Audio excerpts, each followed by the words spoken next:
Hello everyone. So today I will actually teach you the complete Scotch game because the Scotch game is actually extremely important. And honestly, I used this opening until I was like 2000 online rating some years ago. So I think it is a very good weapon, and you will learn this opening in like 10 minutes right now. So let's just start. So basically, it starts with e4, e5, knight f3, knight c6, and d4. Like always, if you want me to discuss any other opening, just let me know in the comment section. Okay, takes. Bishop c4 is a Scotch gambit. I played this opening many times, but we will only talk about this move right now.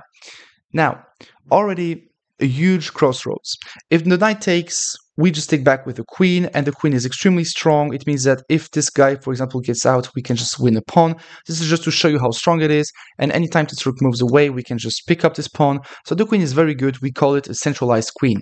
And basically the plans are knight c3, bishop e3, castles, and if someone attacks your queen, you just go back to e3, d3, and you're very correctly placed. Knight c3.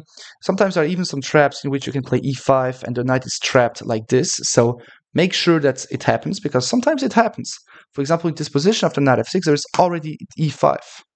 This and g4. And if the knight goes back, it doesn't matter. You play knight c3, bishop f4, castles, and you get, some attacks. And if you don't know what to do, just push the h-pawn. It always works. It is opening. So instead of knight takes d4, the best move is probably the move bishop c5. Now, we will discuss this move in a second. Let's just discuss knight f6 first. If knight f6, this position is already equalized, but it's still playable. So you will go knight c3. That is defending the pawn. And now, if your opponent goes, bishop c5, we retranspose into the other line. The best move is actually bishop b4. And after bishop b4, the knight on c3 is no longer defending e4 because the knight is pinned. And now, the only way to defend this pawn is to play bishop d3. The problem is it's losing the knight on d4. If you want to counterpin, there's actually the move h6. If you want to keep the pin, you have to go bishop h4, but now there is the move g5. And once the bishop moves, there is knight takes e4, and again, the pin. So it's just losing for white. So that is why you absolutely have to play first knight c6, they take back, and then you go bishop d3. Because like I said, bishop d3 was actually, defending, but the knight on d4 was hanging. So we played in that way so that the knight isn't hanging on d4. Okay, now let's go back. Yeah, exactly. They will castle, you will castle, they will play d5, and here probably the best move is just to take, and play bishop g5. You're attacking everything. If they take, you're just happy because you have like some open files. You have the bishop pair, you will play queen f3, put a rook, one rook on b1, the other rook on d1, potentially win this pawn. And you're just better after queen f3, rook d1, rook b1, eventually c4. You just need to practice this opening, but basically you are better. And if they play c6, which is the best move, now in that case you can just play queen f3, and this is exactly the same. They will defend the knight, and then, I don't know, you play h3 just to not let the bishop get in with tempo, and your plan is very simple. You will go knight a4 and c4 just to strike in the center, and anytime someone is attacking you, let's say for example rook 8, knight a4, anytime someone is attacking you, you have the move b3 defending, then c4, and this is like a huge way to fight for the advantage. This plan gave me probably over 300 rating points. So this is why knight f6 is playable, but I would recommend you to not play with the black pieces. The best move is actually the move bishop c5 instead of knight f6. Now, bishop c5 is interesting. It's attacking the knight, so I have to defend. If I go knight b3, the bishop goes back. It's very unclear. This bishop is pretty great here. It's completely playable, and then you will have to go like bishop d2, d6, bishop g5, and this is playable, but this is pretty equalized. So I would recommend you to go for the main line, which is the move bishop e3. So now you are defending the knight. Now, first crossroad. If they go knight f6, it's actually losing tactic for black. We can go for the move knight takes c6. We are attacking the queen with the knight, and once they take back, doesn't matter with which pawn, we just win the bishop on c5. So we are just basically up a full piece after 7 moves. The second mistake that everyone is doing is a pawn move to d6. But now again, we can take on c6, attacking the queen, so black isn't in time to capture because we win the queen, and once they take back, we take on c5, and notice that these pawns are just awful. On the top of that, we can take the queen, the king has no more rights to castle, these pawns will never march forward. Anytime it's marching forward, we take it with the bishop, and you can even play knight c3. And there is a game that I won, I remember this game. He played rook b8 attacking this pawn, and now I know that I can play this move with check, but I decided to go bishop c4, and I knew that he would take the pawn on b2, He took the pawn on b2. I long castle with check, and it's actually a fork. So this is a pretty brilliant way to win, of course. So that is what his opening is very well. You will just long castle and you're just winning. Great. Of course, you can try this opening trap. But okay, and if you don't know what to do and they don't take the pawn, for example, they go for something like this, at the very least, you can go for knight here and pick up this pawn and you'll be winning.